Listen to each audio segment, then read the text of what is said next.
The Story of Peter Pan by JM Barrie. Recording by Phil Chenevert.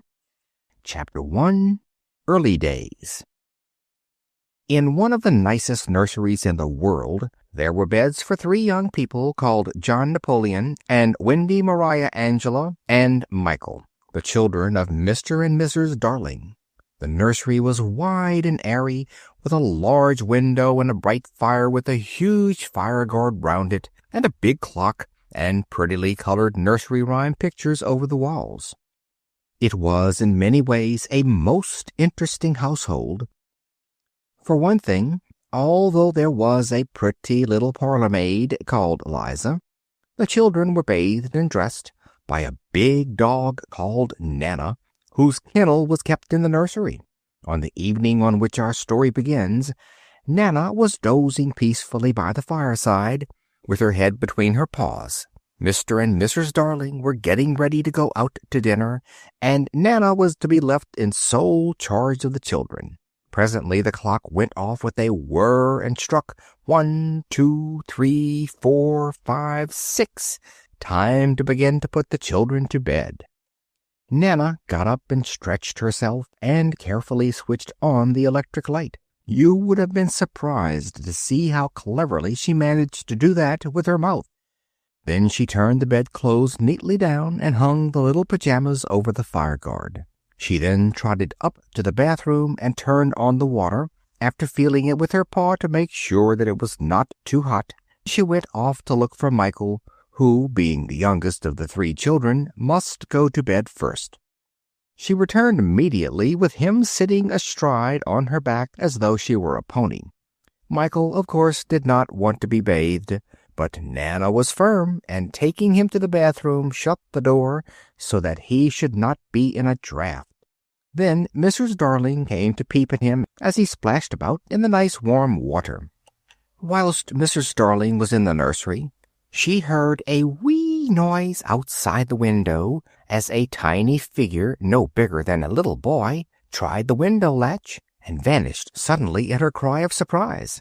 She flung the window open, but there was nothing to be seen, nothing but the dim roofs of the neighboring houses and the deep blue sky above. She began to frighten herself with eerie bogey tales, for the same thing had happened the day before, when Nana had gone to the window and shut it down quickly so that she had cut off the boy's shadow. Mrs. Darling had found it in Nana's mouth and had carefully folded it and put it away. But she soon felt reassured when her children came in together in answer to her call.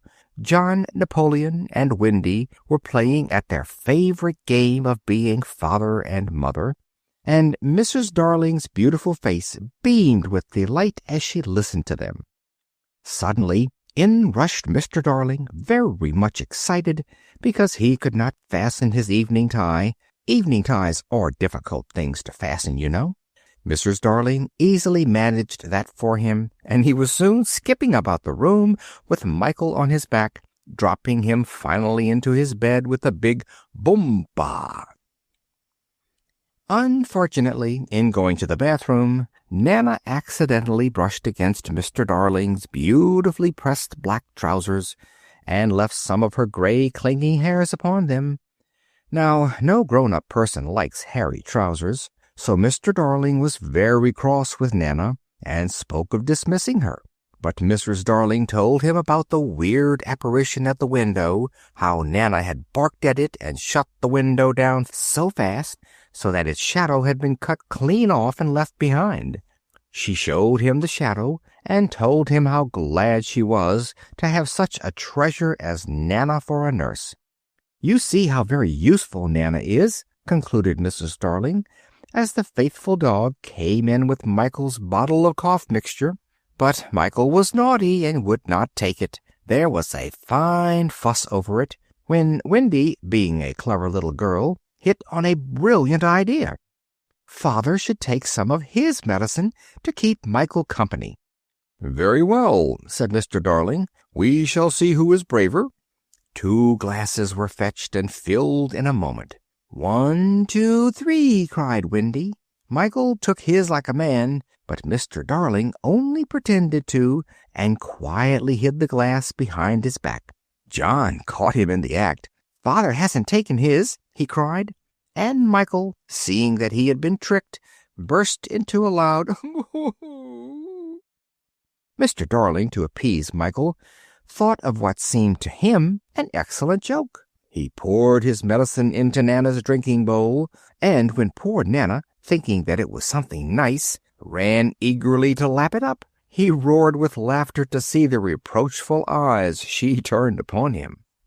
The children, who loved their old nurse very dearly, were terribly distressed as she slunk to her kennel, looking as woeful and as hurt in her feelings as ever a dog did. Mr. Darling, angry that they did not enjoy his joke in the least, coaxed Nana out of her kennel, seized her by the collar, and dragged her off in disgrace to be chained up in the yard. "The proper place for dogs," he said, in spite of the persuasions and pleadings of them all. Mrs. Darling comforted the children, kissing them very tenderly, as mothers always do, tucked them up in their beds, sang them to sleep, and, leaving the night lights burning for company, crept softly out of the room to go to the dinner party with Mr. Darling. Everything in the big nursery was now still and quiet. Suddenly the night lights flickered, waned, and went out one by one, and there darted into the room a tiny ball of fire, which flitted uneasily about and finally vanished into a jug. Then the same slender, graceful figure that had so startled Mrs. Darling leapt from the darkness outside the window. There was just one click, the window was open, and the little creature stepped cautiously in. He seemed to be looking for something, and you will easily guess that what he was looking for was his shadow. "Tink, where are you?" he whispered, and as then the light shone on the jug, he went on, "Tink, do you know where they have put it?" Now this little ball of light was really a fairy girl who knew everything worth knowing. Most fairies do. All you could see of her was the little flame, but you could hear her distinctly. She made a tinkling noise like a little silver bell, and that was why she was called Tinker Bell. Tinker Bell at last rested a few moments on the second drawer of the nursery dresser. Instantly the boy ran joyfully to it, and pulling open the drawer, snatched out his shadow neatly rolled up, just as Mrs. Darling had left it. He had found it, certainly, but the next trouble was to put it on again. A happy thought struck him. He would stick it on with soap. Sitting on the hearthrug, he soaped his feet, and then he soaped his shadow, but whichever way he soaped, they would not stick together. There is no use in having a shadow if it will not stick to you. After trying and trying in vain, the poor little fellow gave up the attempt, buried his face in his hands, and sobbed despairingly. It was then that Wendy awoke. She sat up in bed, and, not at all frightened, said, "Little boy, why are you crying?" The elfin creature sprang to his feet, and, taking off his cap, bowed very politely. Wendy curtsied in return, though she found it a difficult thing to do in bed. "What's your name?" asked the little boy. "Wendy Maria Angela Darling. What's yours?" "Peter Pan." "Where do you live?" "Second turning to the right and straight on till morning." This seemed to Wendy a very funny address, but she was all sympathy when she heard that Peter had no mother. No wonder he was crying. But that was not the reason for Peter's tears. He was crying because he could not get his shadow to stick on. This made Wendy smile, and she emphatically declared that soap was no good. It must be sewn on. "Shall I do it for you?" she suggested, and jumping out of bed to get her work-basket, she set to work at once. It hurts a good deal to have a shadow sewn onto your feet, but Peter bore it bravely.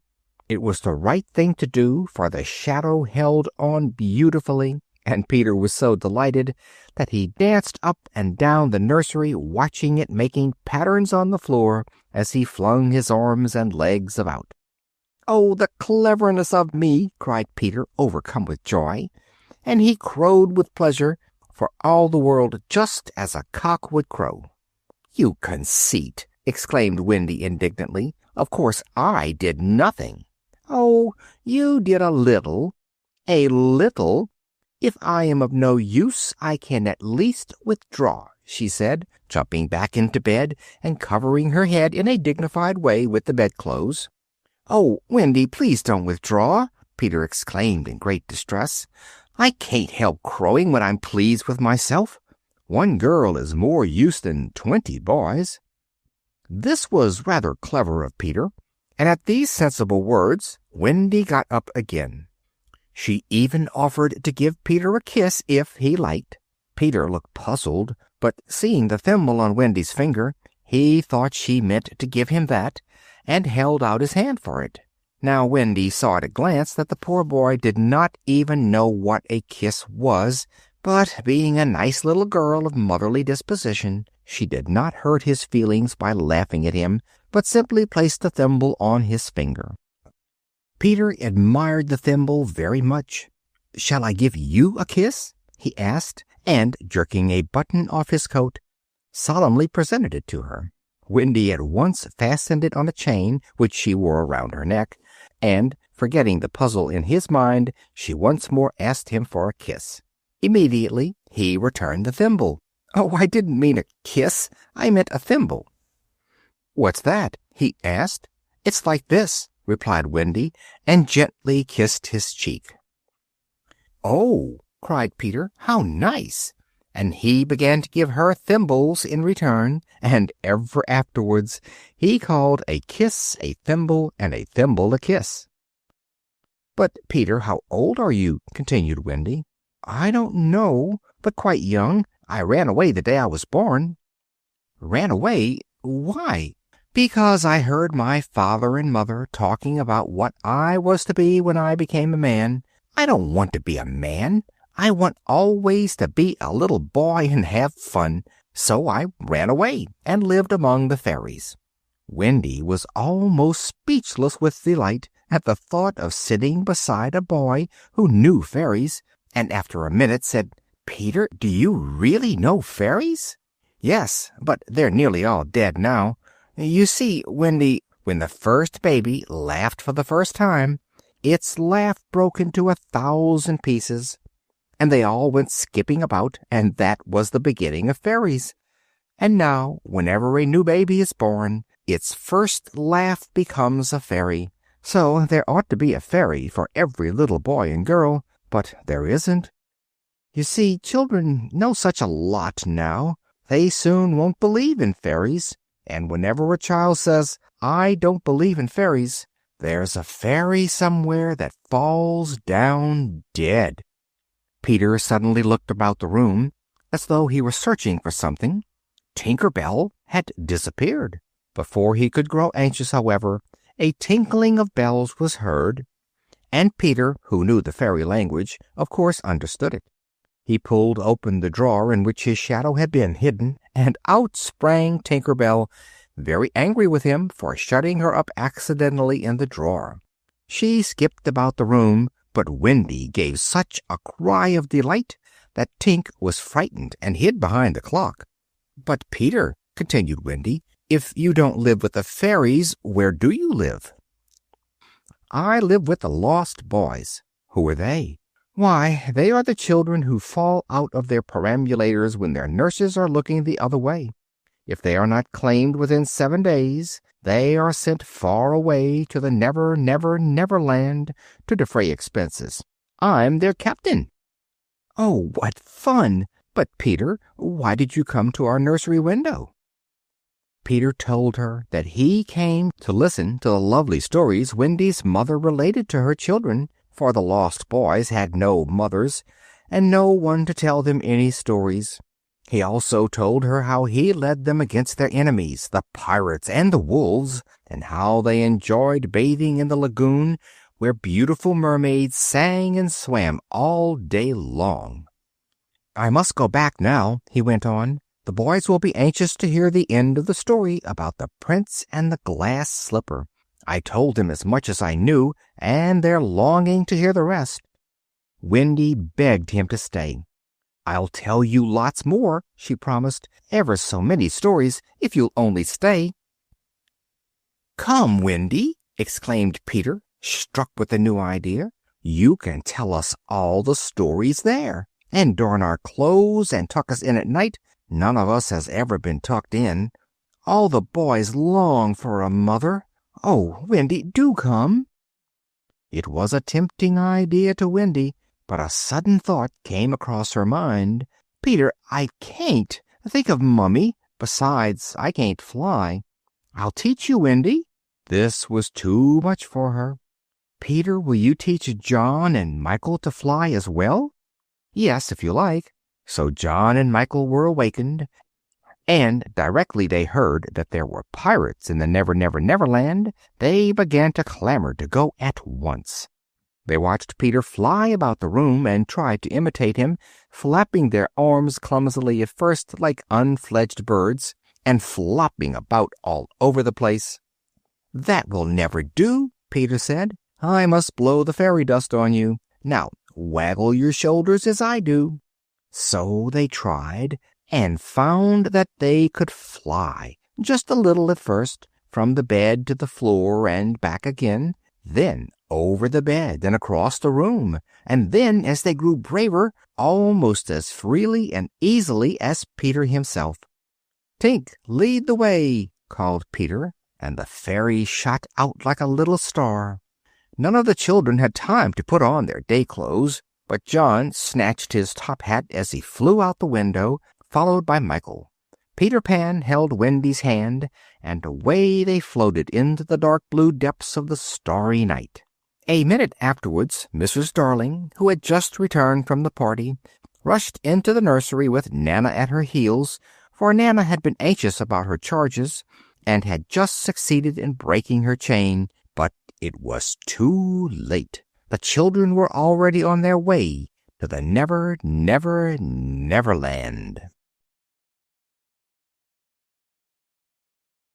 Chapter 2. The Neverland. Far away in the Neverland, the lost boys lived in the depths of the forest, on the banks of a lake now covered with ice.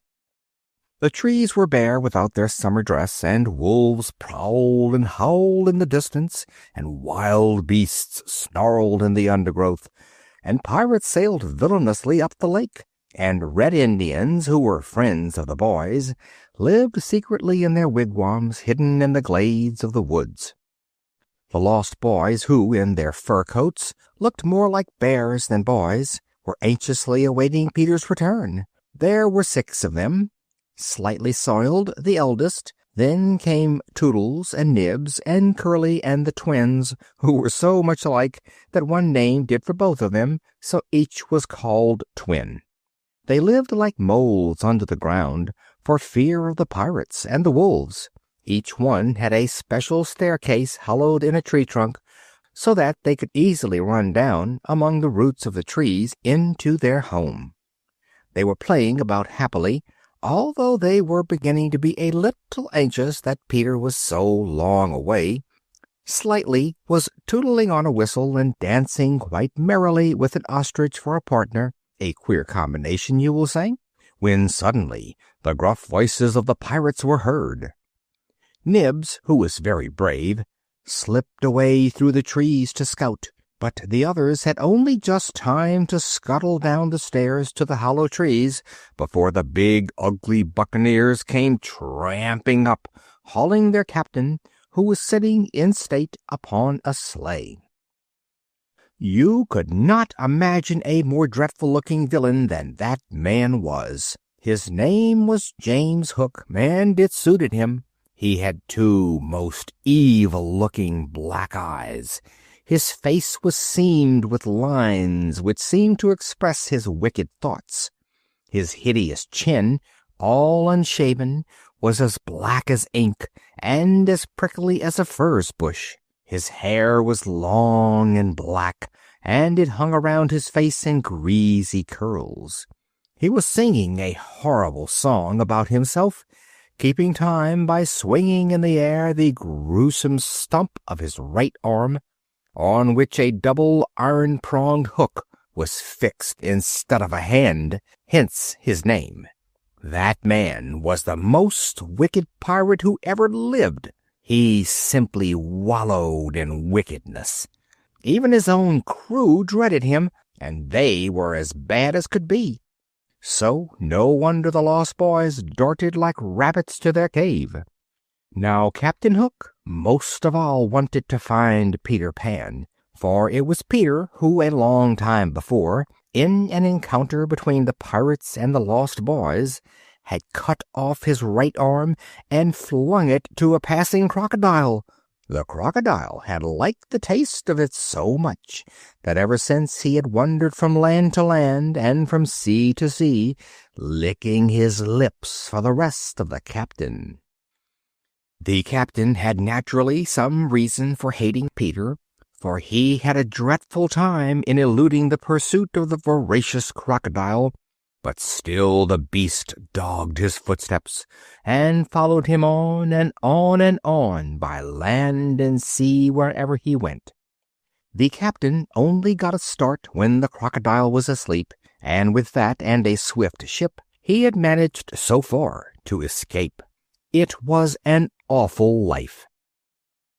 Fortunately for Hook, the crocodile had once, in an ill-advised moment, swallowed an alarm clock, one of those patent 99 years clocks, warranted to go anytime, anywhere, and anyhow. Go it did, and it ticked so loudly that the captain could always hear it coming, and it was a signal for him to bolt. Hook sat down on one of the enormous forest mushrooms. In the Neverland, mushrooms grow to a gigantic size, to deliberate about his mode of revenge. He was in the middle of a torrent of braggings and boastings when he felt his seat getting not only warm, but much too warm. And a little wonder in that, for when he furiously leapt up, he found that he had really been sitting on a chimney of the underground home which Peter had cleverly disguised. He realized at once that the Lost Boys must be living in safety down below. Very soon he had a wicked, treacherous plan settled.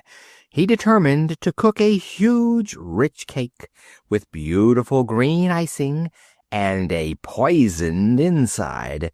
He was sure that the Lost Boys, who had no mother to look after them, would eat it greedily and die with awful pains inside. Smee, as the captain's wily lieutenant was called, was overjoyed at this plan and chuckled loudly. "Shake hands on it," said Hook, but Smee did not want to and begged to be excused. "Paw, Smee, paw," said the captain in an awful voice. So Smee had to take the horrid Hook in his hand, and they both danced round, while Hook sang with diabolical grimaces. Yo-ho, when I say paw, by fear they're overtook. Naught's left upon your bones when you are shaking hands with Hook.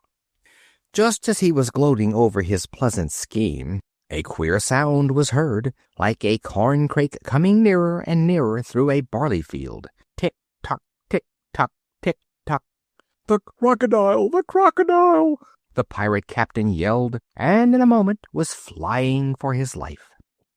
The pirates had scarcely disappeared in the depths of the forest when the Indians crept silently up in pursuit of them.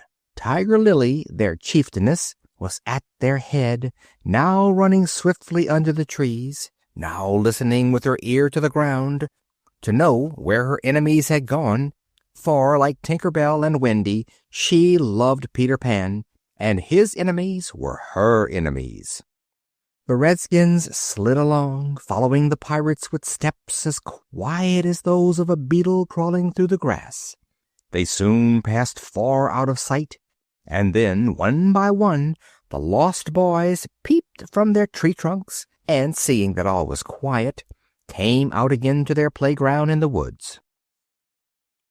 But their safety did not last for long. A fierce barking of wolves was heard, and Nibs, who had gone off by himself, rushed quite out of breath into the midst of the boys, closely pursued by a pack of lean and hungry wolves with glittering fiery eyes.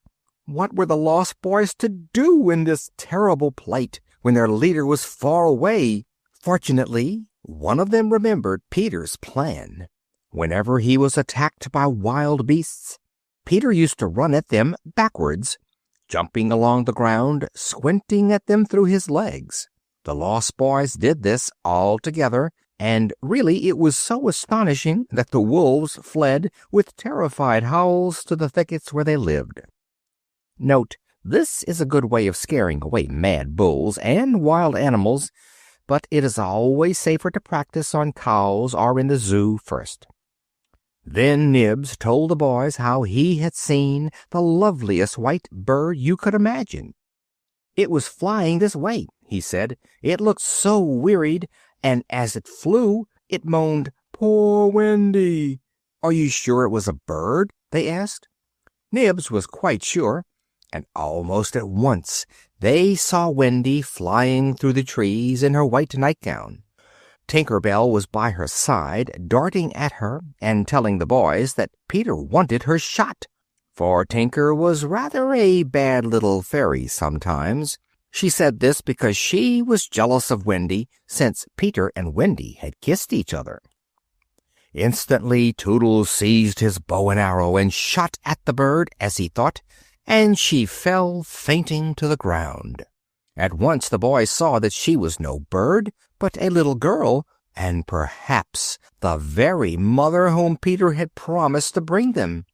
They were very frightened, and soon were sure that they had done a dreadful thing, for Peter came flying down with John and Michael, and immediately inquired after Wendy. "She flew this way. Haven't you seen her?" he asked. "Yes," said Toodles, and pointed to her as she lay motionless on the ground. Peter bent over her and took the arrow, and in his anger would have killed Toodles with it if Wendy had not stayed him by feebly moving her hand.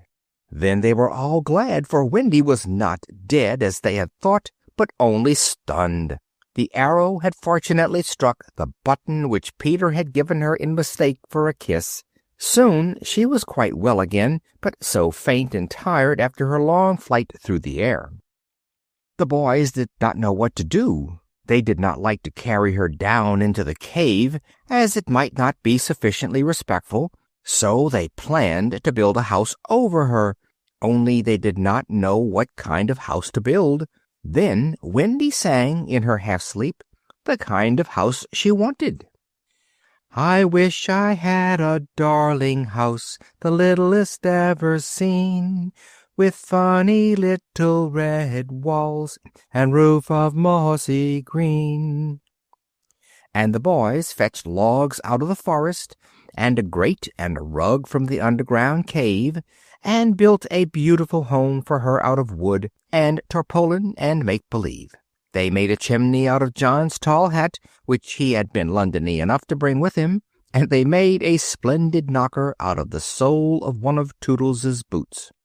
When it was finished, it was built round Wendy as she lay on the ground. Peter knocked solemnly at the door, and Wendy opened it and came out, very pleased and happy. The lost boys knelt before her and begged her to be their mother and tuck them in at night time and tell them stories before they went to bed. She said that she was not quite sure if she could, but she would do her best, if only Peter would be father, and that now, if they liked to come in, she would tell them the story of Cinderella. In they bundled, one after the other, to listen to the tale, and they were so big, and the house was so small, that they must have been packed like sardines inside, but a sort of cozy feeling like that was, I expect, just what they wanted, and they were very happy. The evening fell softly down on the forest, and the shadows rose, so that everything was dark and still, save for the occasional baying of a wolf. Lights were lit in the little house, and at last, when it was quite night, Peter came out with his sword and walked up and down like a sentry to guard the new little mother he had brought for the lost boys. Chapter 3. The Mermaids' Lagoon. One fine summer evening, Peter, with Wendy and their little family, went down to the lagoon where the mermaids lived. The Neverland, as you see, is full of the most strange and interesting creatures, some of them dreadful, like the pirates, wolves, and crocodiles, and others, like the fairies and the mermaids, altogether beautiful and charming. Wendy and her brothers, who had never seen a real mermaid with a tail, were very much excited, and as luck would have it, just as they arrived at the lagoon, one of them, seated on a rock, was combing her long tresses, on which the sunlight gleamed until they shone like a mixture of gold and bronze, for they had a beautiful greenish tinge. As she combed her hair, she sang such a wonderful melody that the boys longed to catch her. They instantly dashed into the water, but with a piercing cry of "Mortals!" the mermaid dived out of their reach into the lowest depths. "But look, here is another little mermaid. Surely we can catch her," said John Napoleon Darling, and he very nearly did. Mermaids, however, are hard to catch, and when caught, they are still harder to hold. John succeeded in getting the little sprite in his hands, but, wriggling like an eel, she slipped out of his grasp.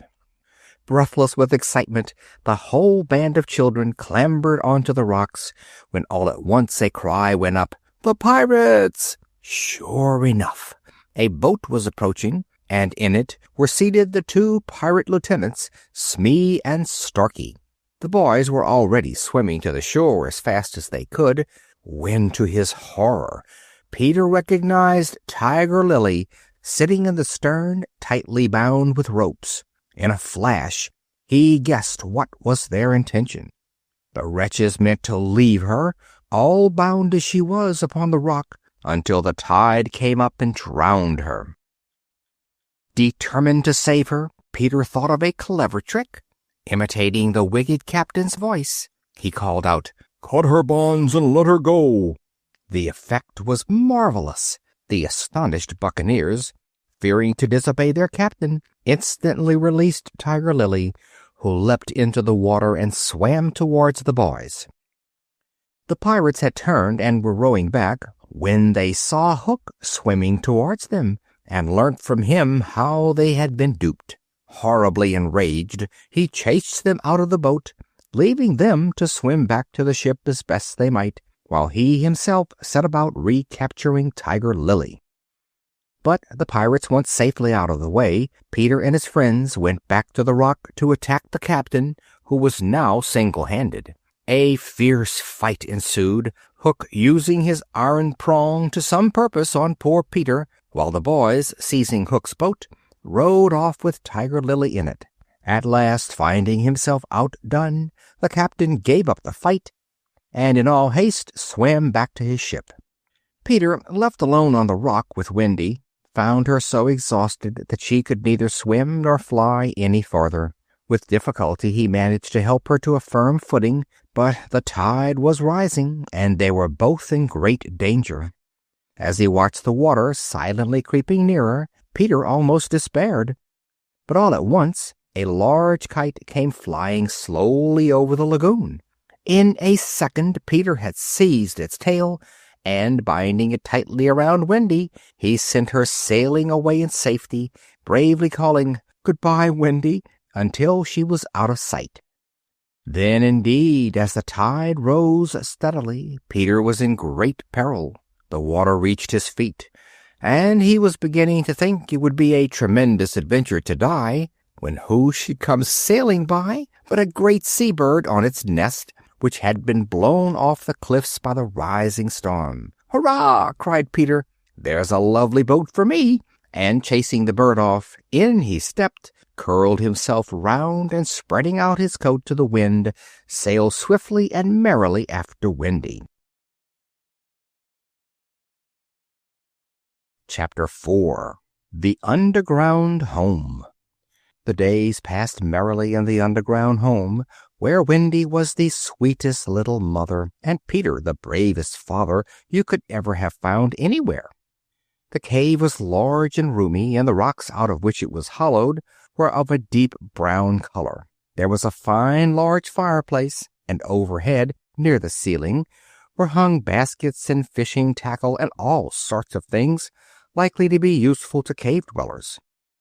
Wendy had not been long there before she had improved the home and made it as comfortable as her own nursery.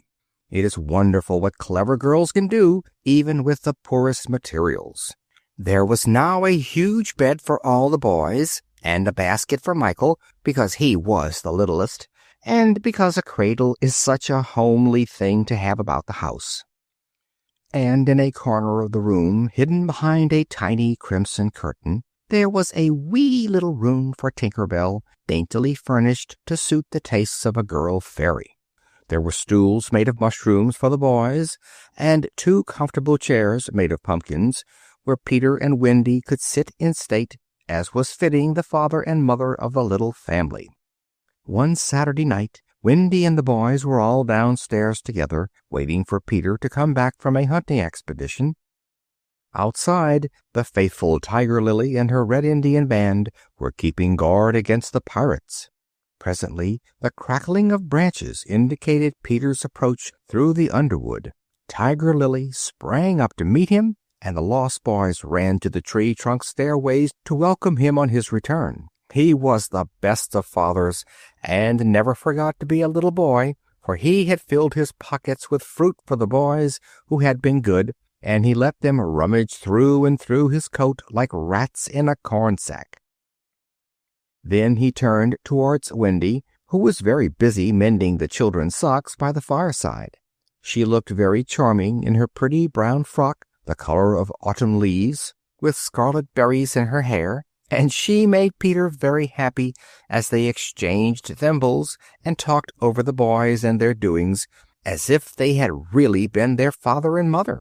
When the children clamored for a dance, Peter even said that he was too old for such a game, and that his old bones would simply rattle, and Wendy also thought that the mother of such an armful could not go skipping about with her children. So Peter sang "Sally in Our Alley," which song Wendy thought no one else in all the world could sing so sweetly as the darling of her heart, while the others danced pillow dances and bolster dances, and turned somersaults on the beds, and did all the other jolly and lively things that everyone wants to do just about bedtime, when one ought to be thinking of going to sleep. At last they quietened down for Wendy to tell them just one more story before they were tucked in for the night. They clustered eagerly round, interrupting every sentence, as children always do, even the best of them, while Wendy told her story. And the story somehow seemed familiar to John and Michael and Peter, for it was the tale of Mr. and Mrs. Darling, poor dears, who had lost their children one winter night, and how sad they were about it, how lonely they felt, and how the nursery window would always be kept open, ready for the children, if ever they should come flying home again. When she had finished, Peter stood up sadly. "No, Wendy," he said, "I thought so once, but you cannot be sure that the window will be kept open. When I went back to my mother, the window was barred, and there was another little boy sleeping in my cradle."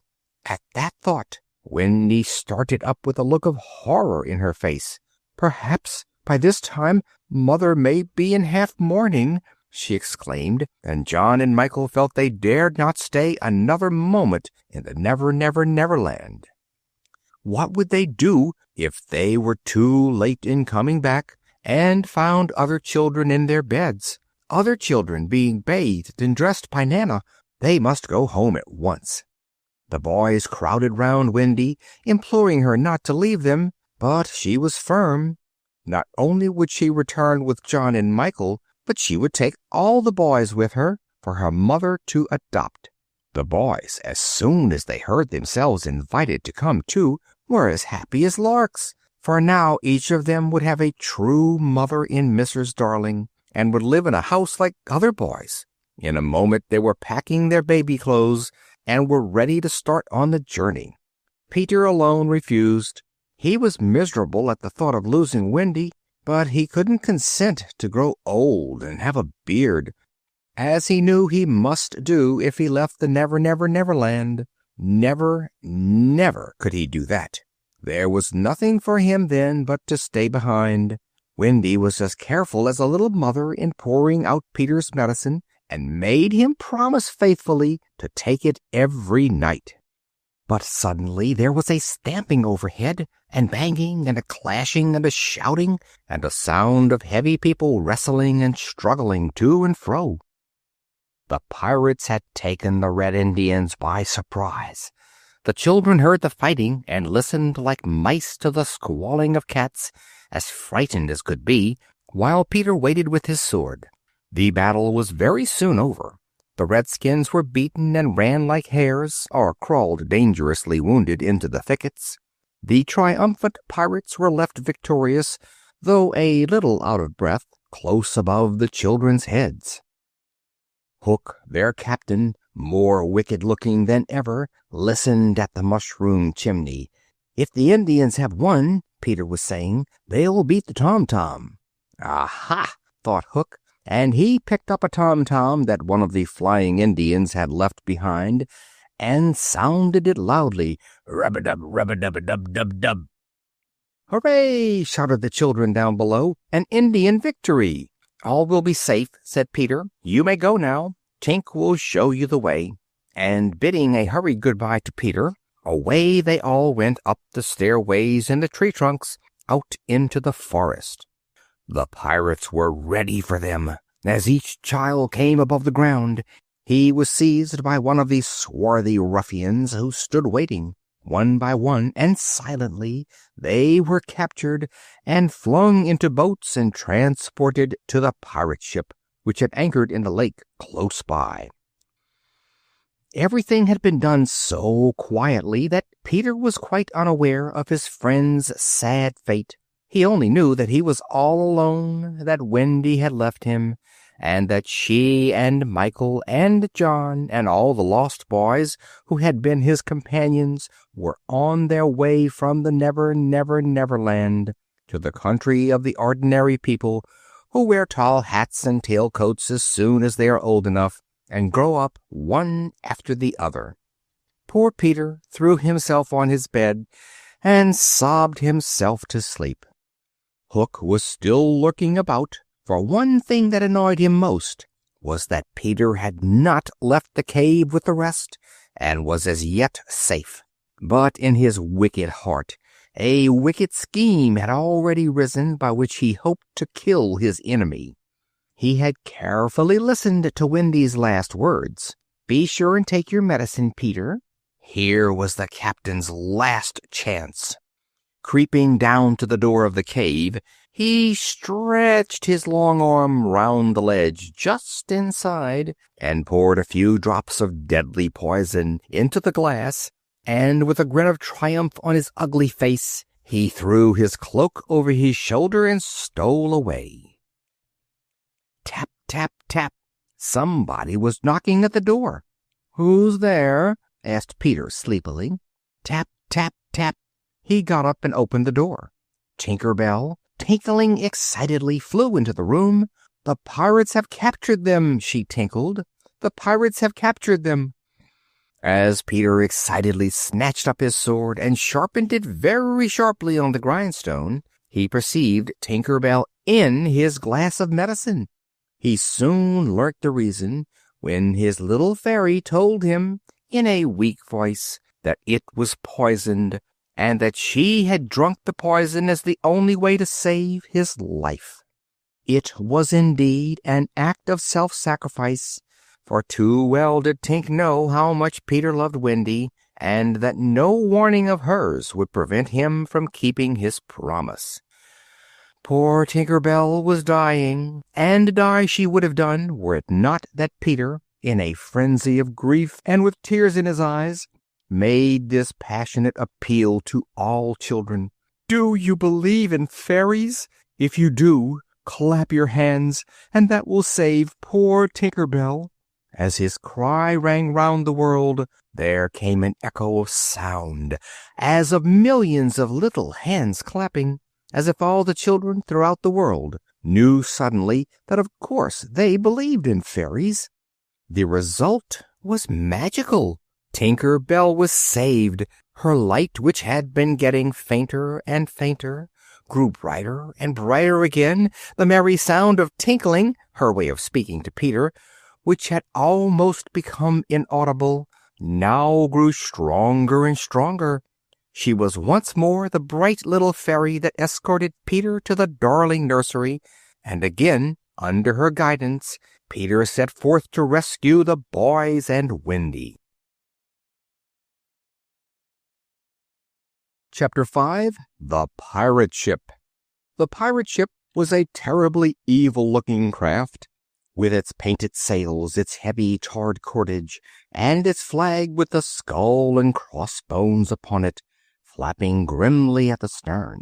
The poor children were at once driven into the dark and dirty hold, while Hook walked the deck, rubbing his hands and chuckling to himself to think that at last he had them in his power.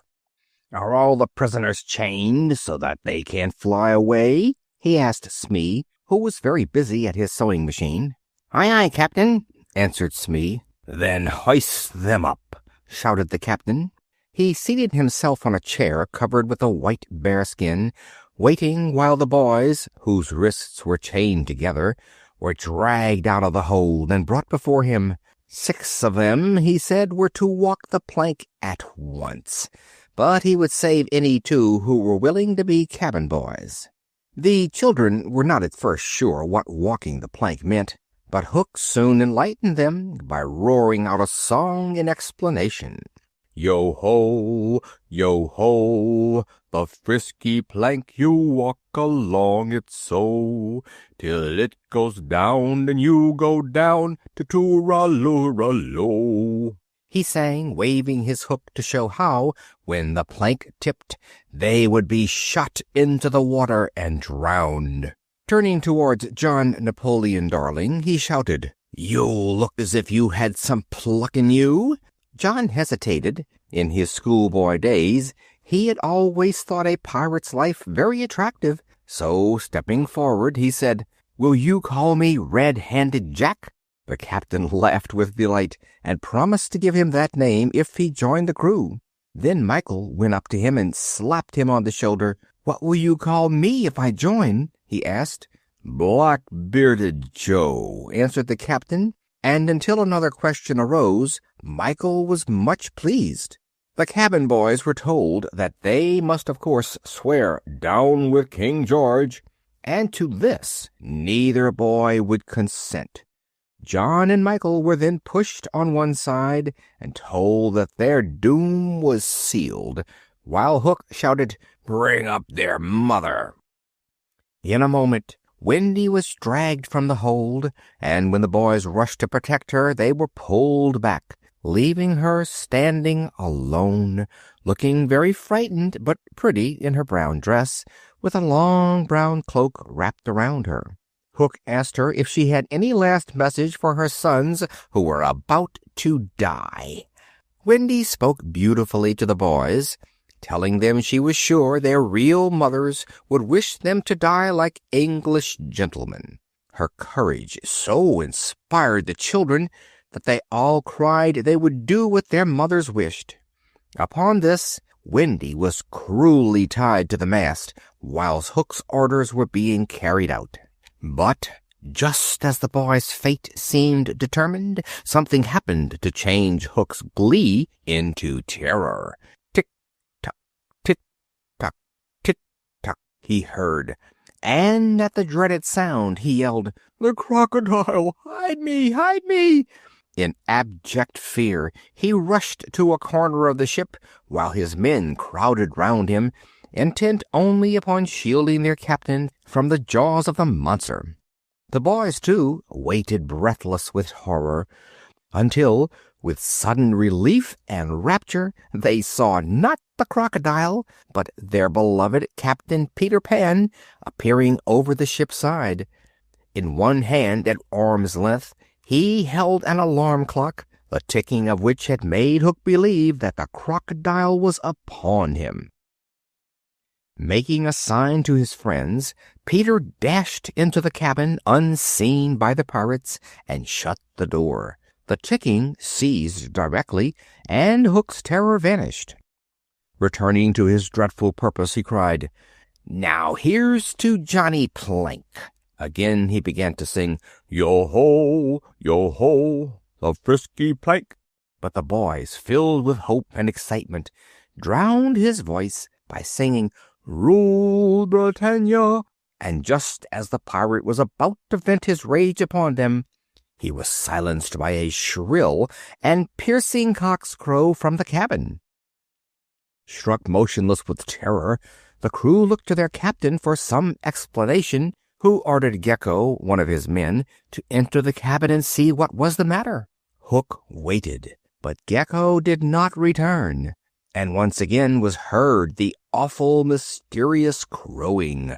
"Someone must bring me out that doodle-doo," roared the captain, and as no one volunteered, "I thought I heard Starkey volunteer," he said, pointing his hook at Starkey. Mad with terror of the hook, as well as of the uncanny creature in the cabin, Starkey rushed wildly round the deck, and finally, to escape both, flung himself overboard. Furious at this mutinous behavior, Hook shouted, "I'll bring that doodle-doo out myself." But he had no better success, and came rushing back in a cowardly fashion, saying, "Something blew out the light." A happy idea now struck him. "Drive the boys in. Let them fight the doodle-doo. If they kill him, so much the better. If he kills them, then we're none the worse." This, of course, was just what the children wanted, but concealing their delight, they allowed themselves to be driven into the cabin. In the meantime, all the pirates huddled together, hiding their faces. Sailors, you know, are very superstitious, and they all thought the ship was bewitched. So terrified were they that no one saw Peter steal out, followed by the boys, who crept silently up the ladder to the higher deck. No one saw Peter cut the ropes which bound Wendy, and take her place at the mast, and cover his face with the brown cloak she had left, while Wendy joined the boys. "It's the girl," cried Hook. "There's never luck on a pirate ship with a woman aboard. Let's throw her over." All the men knew that their captain was right, and one of the pirates started up and shook his fist at the brown-robed figure at the mast. "There's nothing can save you now, missy," he cried. "There is one," came a ringing voice, and the brown cloak was flung aside, and there stood Peter Pan. "Down, boys, and at 'em!" he shouted, and with a rush the boys, armed with weapons which Peter had found and given them in the cabin, swarmed down upon the lower deck. The pirates believed that all the boys had been slain by the mysterious doodle-doo, and were panic-stricken as they saw them with swords and daggers. Some of the crew rushed to the bulwarks and leapt overboard. Others with their knives fell upon the boys, while Hook backed into the cabin fighting for his life.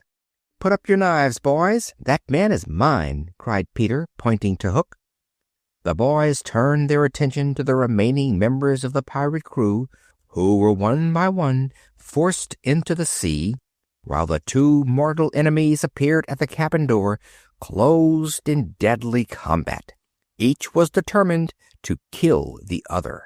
Step by step, Hook was driven back to the side of the ship. He felt himself weakening. In despair he cried out, "'Tis some fiend fighting me. Who are you, Pan?" "I'm Youth," cried Peter.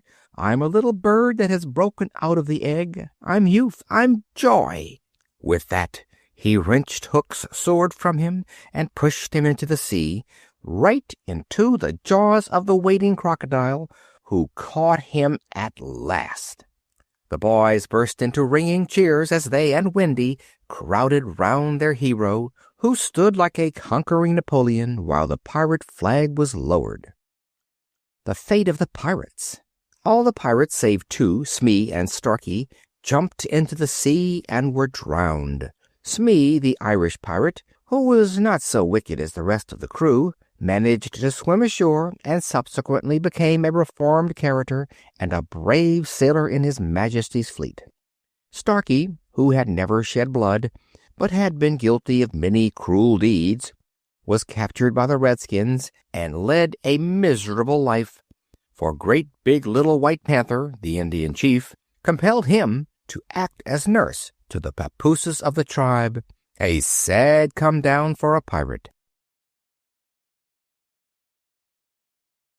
Chapter 6. Home, Sweet Home. But at home in the Darling household, all this time there was deep sorrow. Mr. Darling, as a punishment to himself for taking their guardian Nana away, had vowed that he would live in the kennel till the children's return. For months now he had lived in it, and had been carried to business in it every morning, much to the disgust of the prim little housemaid Liza. Mr. Darling had become quite a celebrity, and great ladies, leaders of society, found him so interesting and touching that they all cried out as he passed by, "Oh, do come to dinner at our house, do come in the kennel." All the newspapers had asked him to write the cricket and football news for them, and his picture postcards were to be seen in every shop window. But it happened one evening, when he returned from business, carried as usual in the kennel, he was taken up to the now desolate nursery, where Mrs. Darling spent most of her time mourning for her lost children, while the faithful Nana tried in vain to cheer her up. George, I believe you are beginning to like that kennel," she said reproachfully as he crawled out. He denied the charge, however, and tried to comfort Mrs. Darling, who never for one moment forgot the little empty beds and the silence and cheerlessness of the nursery. Then he left her, and sitting down by the fire, Mrs. Darling was alone with her sad thoughts.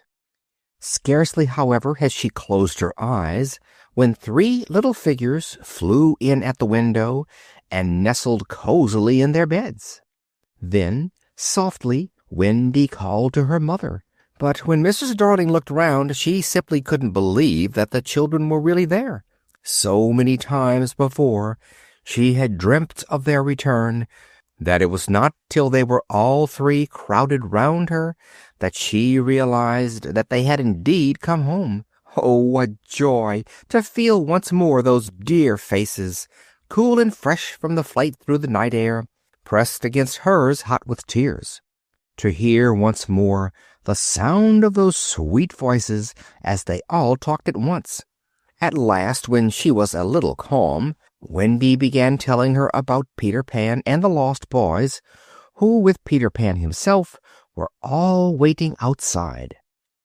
Directly Mrs. Darling saw them and heard that they had no mothers, she instantly adopted them all. Though the house would be rather crowded, she could easily put up extra beds in the drawing-room, she said, and with a screen on her at-home days, all could be comfortably managed. The only difficulty lay with Peter. Much as at first sight he loved Mrs. Darling, much as he loved Wendy, he couldn't consent to grow up.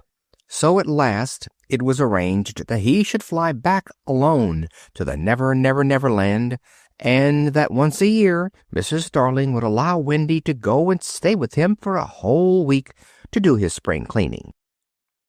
The treetops. High in the treetops of the Neverland, Tinker Bell placed the little house that was built for Wendy. The treetops are soft as velvet, and in the evening at twilight are all bejeweled with tiny mauve and white and blue lights. The mauve ones are boy fairies, the white girl fairies, and the blue lights are darling little sillies who are not quite sure what they are. And the still air is filled with the singing of birds and the ringing of hundreds of little fairy bells. But the sweetest sound of all is the fluting of Peter Pan's pipe as he sits outside the little house and calls to the spring to make haste, because with the spring comes Wendy. The end.